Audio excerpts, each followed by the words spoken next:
We are 5 days out from the New Hampshire Republican primary, and GOP candidates are now trading barbs on the campaign trail. Former President Donald Trump and former UN Ambassador Nikki Haley have been sharply criticizing each other as the second contest in the Republican nomination process nears.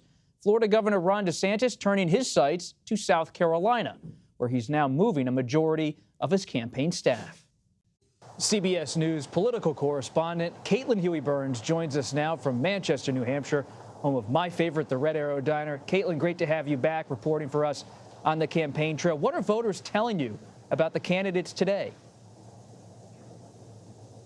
Hey, Bob, great to be with you. And we were just at the Red Arrow earlier this week. All is well here in New Hampshire. It's shaping up to be a competitive race between Donald Trump and Nikki Haley. And the voters really at the center of this primary are Republicans and those who are undeclared or independent voters who can cast their ballots in this primary. We sat down with a group of those voters to see what's at stake for them in this election. And a lot of them weren't too happy with their options. Just by a show of hands, how many of you are planning to vote in the primary next week? And then another show of hands, how many of you are excited about your choices this time around? No one. Okay. Who are you leaning towards? I'm leaning towards Donald Trump. Okay, and why? Full disclosure, I'm not crazy about him as a person. Not looking for a husband or a friend, though. Looking for somebody who's going to improve the quality of a majority of Americans' lives financially. I also think that sometimes the nicest person for the job isn't the best person for the job. So his personality or behavior, you're kind of looking past that? I am. I'm going to be supporting Nikki Haley. I find it very hard personally myself to vote for president for anybody that wasn't a governor. So that's one of my main criteria. And with her experience as the ambassador to the UN, I think gives her a head and shoulders above others that are in the race as far as foreign policies. I'm not per se happy about any specific candidate. I think they all have their negatives. You're persuadable. Yeah, I'm pretty open. I think the only person I would not actually vote for is Trump because he is in a lot of criminal implications that might affect his ability to be a good president for the United States. I think the president is a leader politically, internationally, and morally. And I think Trump's morals, what he's done, has been horrible. I want my grandkids to look up to the president. So I'm undeclared. And oftentimes I do vote Democrat, but this time I'm going to be voting in a Republican primary. And I think DeSantis is sort of another Trump in just different clothes. So I'll be supporting Haley. So you are voting in the Republican primary Yes. to try and stop Trump from being the nominee. Exactly. And how about you?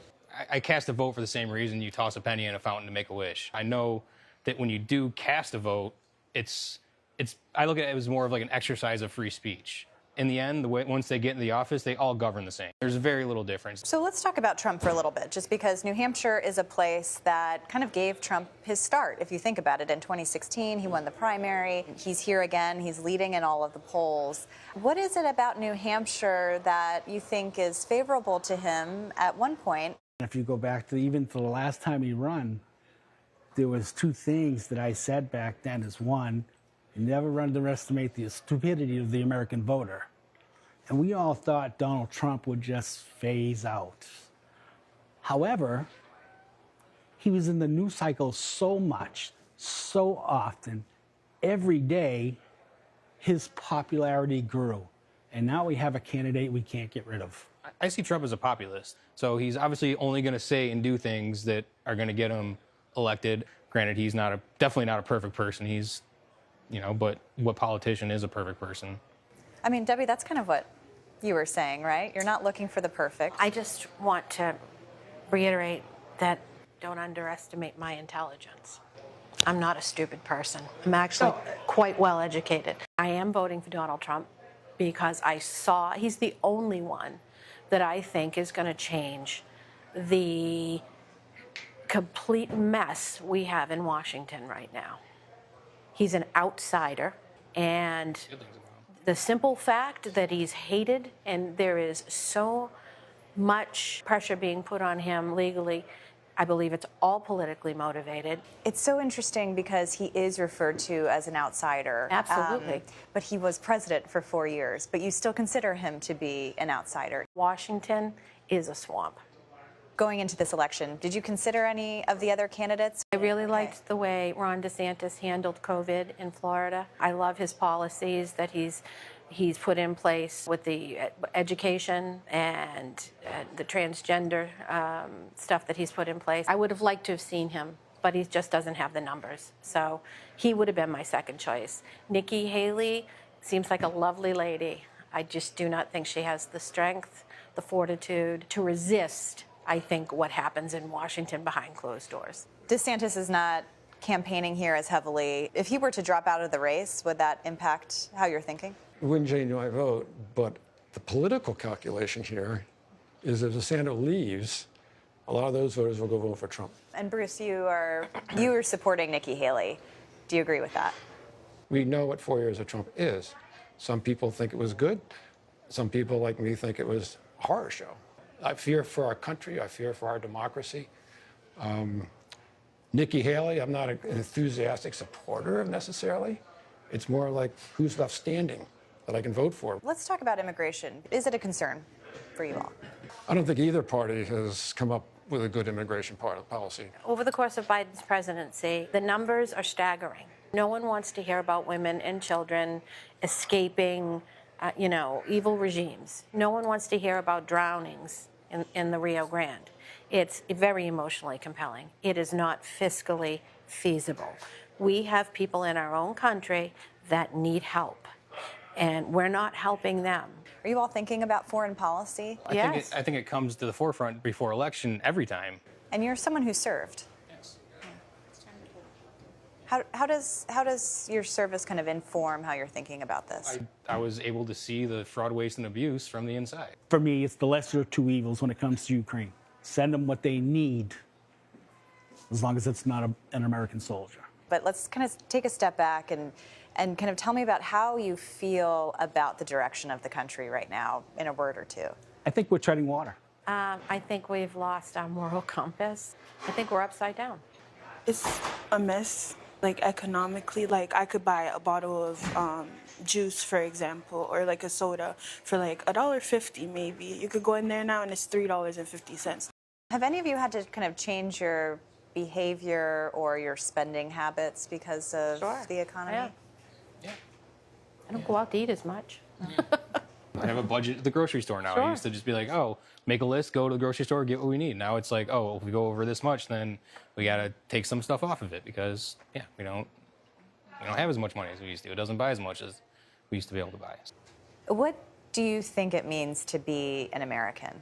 People, That's we right. speak our mind, we can vote, that's really the essence of being an American. That's the genesis of what government should be, is the organization of people to live peacefully and prosperly. I would only add to that, because I agree with both, I would only add that we need to continue to be able to have the freedoms to say and express ourselves. I just think that there's a certain sense of like democracy and ability to have conversations like we're doing now. And I think that's a key point in being an American. I think the spirit is also, we've lost some of the spirit of, we can disagree like crazy, and we can go round and round and round like crazy, but you can walk out the door across the street and have a beer and be friends.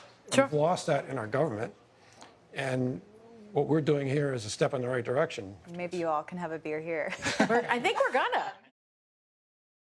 So as you can see, this was kind of a wide-ranging conversation, but one theme here was that these voters are all planning on showing up on Tuesday to cast their ballots, thinking that this is a very important race to participate in. And they all, at the end of that conversation, agreed that conversations like that, sitting down together, talking things through, being civil, is something that they all wanted to see a little more of. Bob. Caitlin, always intriguing and interesting to hear the voices of voters. But before we go, what's your assessment as a reporter on the ground, talking to voters, talking to the campaigns, about Haley's path to victory at this point, if any? Yeah, Bob, that is really the question of this primary. Can she make it competitive? She wanted this to be a two-person race between herself and Donald Trump. She has that now, with DeSantis essentially all but ceding New Hampshire to those two, focusing instead on South Carolina. But it's still a very uphill climb for Haley here. Even those supporting her, like Governor Chris Sununu, have been managing expectations. I actually spoke with him earlier today, and he said, look, they wanted to get this to a two-person race. He believes that she at least can come in second, but there is still a lot of work to do. So she's really barnstorming the state today, had 3 events, has a town hall later tonight. She's really hoping to turn out independent voters that we talk to who say that they don't really like Donald Trump and want to move on. The question is, are there enough of them, and can she present a viable path forward? We talked to Donald Trump supporters here, and they're even more invigorated, and the Trump campaign believes that if they can have a big win here in New Hampshire, they can lock this nomination up pretty early. We shall see. My colleague Caitlin Huey-Burns, thank you.